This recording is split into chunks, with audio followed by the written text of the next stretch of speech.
Allow me to gush about Goku for a good 5 to 10 minutes.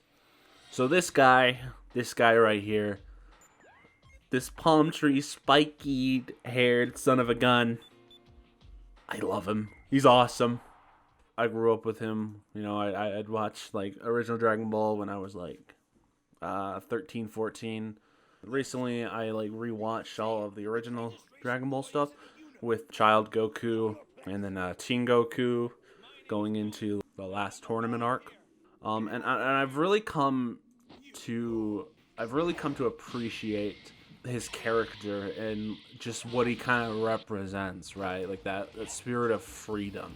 I used to be a big Gohan fanboy. I still love Gohan, obviously, because he's Gohan. I can go more into Gohan later, but this is about the main man here. So, Goku is that kind of character where he's not just like energetic. He also like kind of makes the plot happen. It's just it's his attitude, it's his personality. He's almost unending optimism, you know. Um, he's all, and Goku as a character to me is always at his best when he's on the back foot, right? His entire life he's struggled to gain the power that he's got, right? Even though Super's not as good, I will be honest, into Super he struggled as well. That's what's special about Goku, right? He's had to struggle. Someone like Vegeta, besides Frieza, this guy didn't have any equal until he met Goku. And Goku had to fight hard to best Vegeta.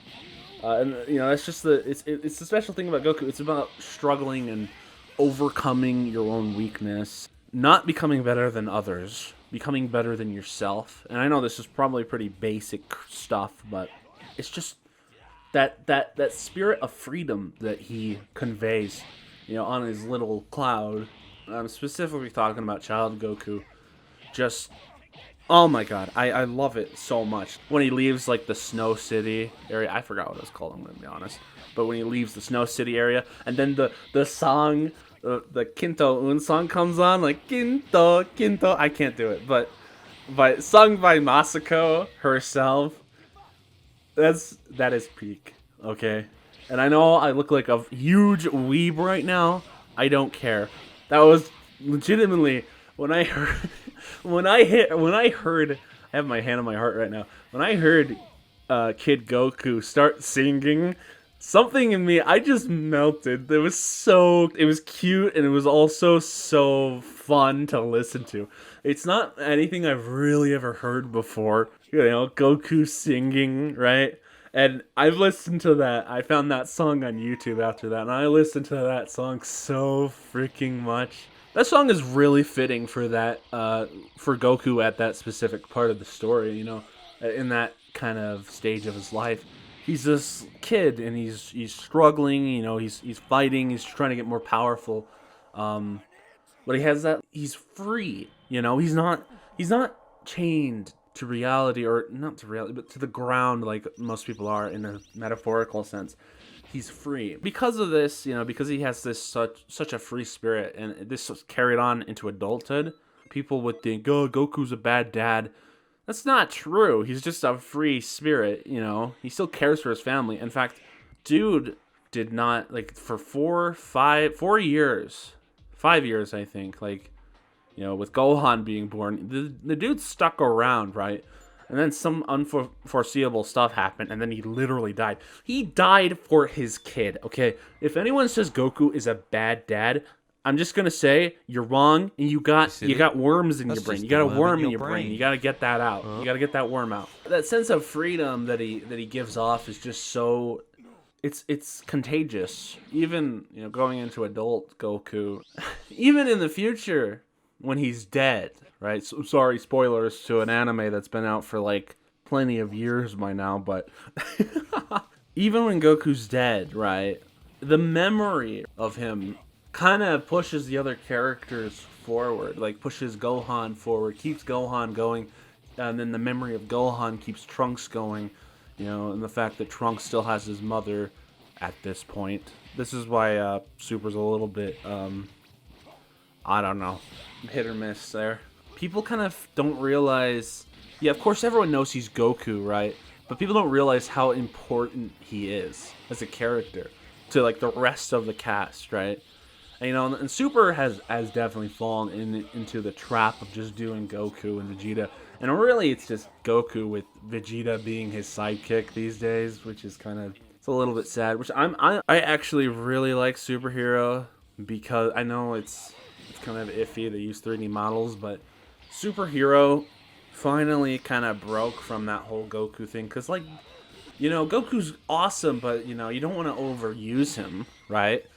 But going back to Goku, so I'm going to list some key moments. Probably not in order, probably in the order of which I think are most significant to me. Of course, there's his introduction. You know, you meet him. He's like this. You don't know much about him, but you know that he's this wild kid that's living out in the wilderness by himself. Who is this guy? Where is his parents? Well, you know, exploded, unfortunately. And then he meets Bulma, and then the entire thing just kicks off from there.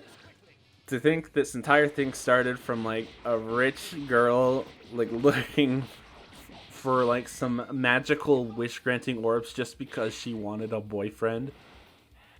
It's kind of almost unbelievable if, like, you know, you're not familiar. Like, oh wait, this is how this started. Like, they're doing giant beam clashes, and it started with a girl who wanted like the perfect boyfriend. Yes. And so, like, you know, he goes through like hard things, like he has to go up against, like, he has to go to the world tournament, you know, and that's a little bit more laid back. Oh yeah, also he's a giant monkey, you know. I forgot to mention that. Yeah, you know, he's like a werewolf monkey hybrid thing. He turns into a giant monkey, you know. That's the thing. That's what transformations were back in the day. I wasn't around for back in the day, though. I already knew about Super Saiyan. But, you know, the grade 8 form, I'll just call it, like, it's just so... When you first see it, the way he transforms, it's kind of scary, and I think it was supposed to be. Like, his heart starts pounding, his chest, like, transforms, becomes like enlarged, and he just transforms into this, like, it looks painful too. The entire transformation looks fucking painful, and you know, his grandpa, Goku accidentally killed him. You know, it just he just woke up like after he grew into this giant monkey and smashed him. He just found him dead. I'm like, oh my god. And that's one of my favorite moments when he was telling Yamcha and Bulma about that stuff. Is like, yeah, did you know that there's actually a monkey, a giant ape, that comes out in the full moon, right? He starts explaining, and they start getting panicked and like, Goku, don't look at the moon. And he's like, what? He just looks at the moon. So, and Goku has like some really funny moments too. Just in general, like, you know, him as a character, his naivete. You know, he's not, I wouldn't say he's stupid. He's not book smart, obviously, but he's like, as someone put it, like a country bumpkin. He's like kind of I don't know what, a hillbilly? I don't know. Yeah, Goku is just really special to me, especially Kid Goku, just because that was before all the, you know, the space adventures, and, you know, that entire, not just Goku, but that entire, like, stage of his life really gave off a sense of, you know, adventure, which I feel like they kind of lost it going into Z. Although I have yet to watch Z again. I'm gonna watch the original, like, Japanese dub with all the filler, so I might die at the end of that because it seems like a lot of filler. And, you know, obviously, you know, with something like Dragon Ball comes issues with pacing in the original anime. Everyone knows about the infamous 5 minutes, but I just wanted to gush about Goku for a bit. Thank you. Goodbye. Is that a better?